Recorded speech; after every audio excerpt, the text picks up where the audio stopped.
Panorama group, जो सोचता है वो करता है। जो उनका भ्रष्टाचार का कहानी है वो मैं आपको एक सिर्फ उदाहरण मतलब जो मैं आपको दिखा रहा हूं वो उनके भ्रष्टाचार का मात्र 10% है। वो मैं अब आपको दिखा भी रहा हूं। और वो डीड पेपर जो अवैध तरीके से कमाया गया है वो संपत्ति आपको पेपर भी आपको उपलब्ध करा रहा हूं। जो आप पेपर लेकर उनसे पूछिए कि आपने इतना पैसा कहां से लाया है। नमस्कार, आप देख रहे हैं न्यूज फॉर नेशन। मैं रंजीत कुमार। जनसुराज पार्टी के महासचिव और प्रदेश अध्यक्ष ने एक बार फिर अशोक चौधरी के ऊपर हमला बोलते हुए कहा है कि मेरे पास उनके सारे कारनामों को काला चिट्ठा है।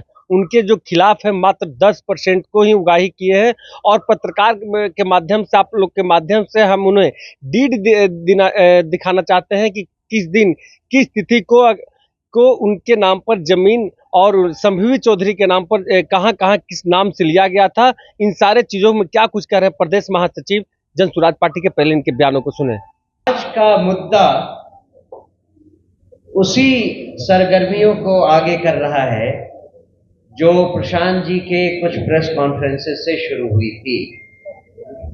जब हमने सरकार में साथ रहे मंत्रियों और उनके सहयोगी दलों के सीनियर नेताओं के ऊपर भ्रष्टाचार का आरोप लगाया था तो उत्तर ये आया कि डॉक्यूमेंट्स कहां हैं। आज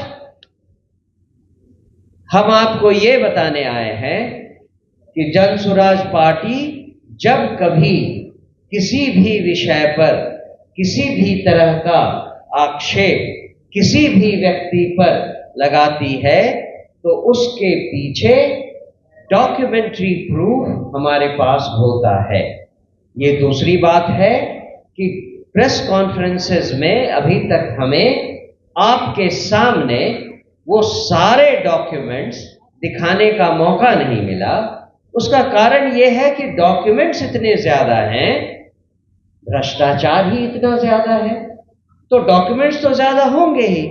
अब इतने डॉक्यूमेंट अगर ट्रक भर के आपको दिखाना पड़े तो न आपके पास समय है न जनता के पास समय है। तो आज हम एक छोटा उदाहरण दे रहे हैं। जो पिछले प्रेस कॉन्फ्रेंस में 200 करोड़ की बात हुई थी, जो अशोक चौधरी जी के ऊपर हमारा आरोप था, उसके बाद ये खबर आई कि भाई कोई प्रूफ तो है नहीं। आज हम आपके सामने वो सारे प्रूफ लेकर आए हैं। जहां तक सरकार में भ्रष्टाचार का सवाल है, आप सब जानते हैं कि अभी रिसेंटली जो कैग रिपोर्ट आई है उस रिपोर्ट में जो 70,000 करोड़ के घोटाले की बात कही गई है उसको अब आप सब से अनुरोध है कि थोड़ी तवज्जो दें, उसके आगे पीछे की कुछ जानकारियां लें और हमें भी दें। वैसे तो पेपर में बहुत कुछ आ चुका है, जैसे कि जो हाईवे बने उसमें जिन किसानों को मुआवजा देना था, सुना कि हजार करोड़ तक के पैसे अभी तक किसानों को नहीं दिए गए हैं, 6 साल निकल गए। तो ये तो कुछ जो चीजें सामने हैं उसके उदाहरण हैं। मैं रिक्वेस्ट करता हूं किशोर कुमार जी से कि वो आपके सामने अपनी बात रखें और वो चीजें आपके सामने प्रस्तुत करें जिसके लिए हमने आपको यहां आज बुलाया है। बहुत बहुत धन्यवाद। हमारे राज्य के अध्यक्ष जी ने स्पष्ट आपको बताया है कि जनसुराज जो भी भ्रष्टाचार के मामले या अन्य मामले में शिकायत लाता है वो तथ्य के आधार पर और जो कागजात है उसके आधार पर ये आरोप लगाता है। प्रशांत किशोर जी का चौथा जो उद्भेदन हुआ, खासकर राज्य के भ्रष्टतम मंत्री अशोक चौधरी, मंगल पांडे, दिलीप जायसवाल जो भारतीय जनता पार्टी के नेता हैं, और राज्य के उप मुख्यमंत्री श्री सम्राट चौधरी पर वो तथ्यों के आधार पर बिल्कुल वो आरोप था। जब प्रशांत जी ने इस बात की चर्चा की और पब्लिक जनता को बताने का काम किया, तो लगातार उसके बाद से ये कहा जा रहा था कि जनसुराज और उसके सूत्रधार प्रशांत किशोर जी बगैर तथ्यों का, खास करके जो ग्रामीण कार्य विभाग के मंत्री, जो देश के सबसे भ्रष्टतम मंत्री हैं, उन्होंने कहा कि हमें कोई पेपर नहीं मिला है। तो मैं आज जो उनका भ्रष्टाचार का कहानी है वो मैं आपको एक सिर्फ उदाहरण, मतलब जो मैं आपको दिखा रहा हूं वो उनके भ्रष्टाचार का मात्र 10% है। वो मैं अब आपको दिखा भी रहा हूं। और वो डीड पेपर जो अवैध तरीके से कमाया गया है, वो संपत्ति आपको पेपर भी आपको उपलब्ध करा रहा हूं। जो आप पेपर लेकर उनसे पूछिए कि आपने इतना पैसा कहां से लाया है।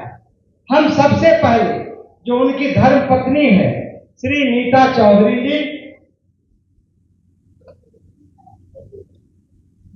अशोक चौधरी जी की पत्नी श्री नीता केसकर चौधरी जी हैं, जो इस राज्य के बड़े जो बिल्डर हैं श्री दिलीप कुमार मित्तल और राकेश कुमार अग्रवाल जी से 13 फरवरी 2021 को 2.651 डिसमिल जमीन 2,61,95,000 में खरीदा। उसके बाद उसमें नीता केसकर चौधरी ने अपनी पहचान, देखिए चालाकी, अपनी पहचान अपने पति अशोक चौधरी को लिखा। दूसरा जो डीड है, नीता केसकर चौधरी ने जो दूसरा संपत्ति खरीदा, पहला संपत्ति 2,61,97,000, दूसरा जो संपत्ति खरीदा है नीता केसकर चौधरी ने उसी दिलीप कुमार मित्तल और राकेश कुमार अग्रवाल से 20 जुलाई 2022 को 2.09 डिसमिल जमीन 3,42,34,000 में रजिस्ट्री कराई है, जिसमें उन्होंने अपने पति अशोक चौधरी का नाम छिपा लिया और अपना पहचान पिता श्री गोपाल राव केसकर और उनके दुर्गा मेरीन ड्राइव गुजरा का पता दिया है। आप समझ सकते हैं कि ये कुल संपत्ति 6.08 करोड़ का है और उसमें 10% रजिस्ट्री शुल्क लगा है। मतलब कुल मिला के ये 7 करोड़ का संपत्ति है।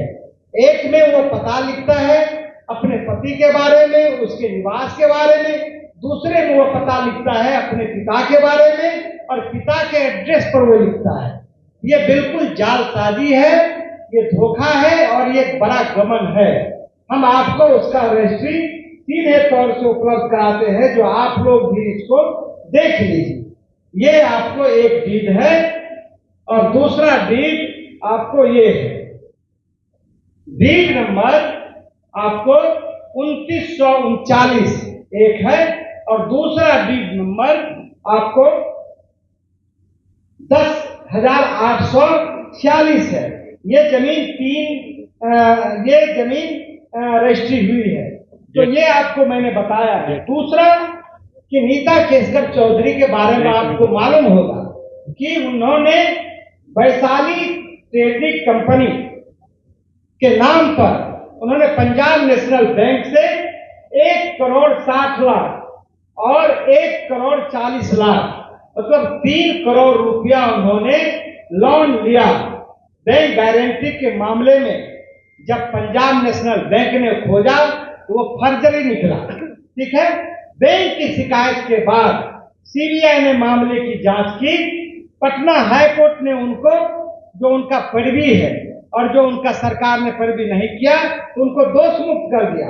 तब सीबीआई ने सुप्रीम कोर्ट गई, चुनौती दी वहां जाके। सुप्रीम कोर्ट ने हाई कोर्ट के आदेश को स्थगित कर दिया। आज भी यह मामला सुप्रीम कोर्ट में विचाराधीन है, यानी नीता केसकर चौधरी आज के दिन भी धोखाधड़ी के मामले में अभियुक्त है। क्या मंत्री अशोक चौधरी या उनके पत्नी नीता केसकर चौधरी बताएगी तो 7 करोड़ की रकम उन्होंने कहां से ली? हमारा आरोप है कि यह व्यावसायिक प्रॉपर्टी है जिसका बाजार मूल्य कम से कम 20 करोड़ रुपया है, कम से कम 20 करोड़ रुपया है।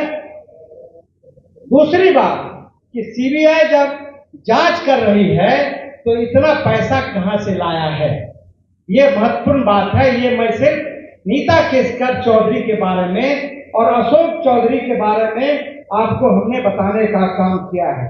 अभी हम लोग आपने सुना कि प्रदेश महासचिव ने कहा कि 10% ही अभी है और अशोक चौधरी पर और भी बड़े खुलासे किए जाएंगे। आप लोग समय रखिए, धीरज रखिए। क्या कुछ कहा है? आप देख रहे थे न्यूज़ 4 नेशन। नमस्कार।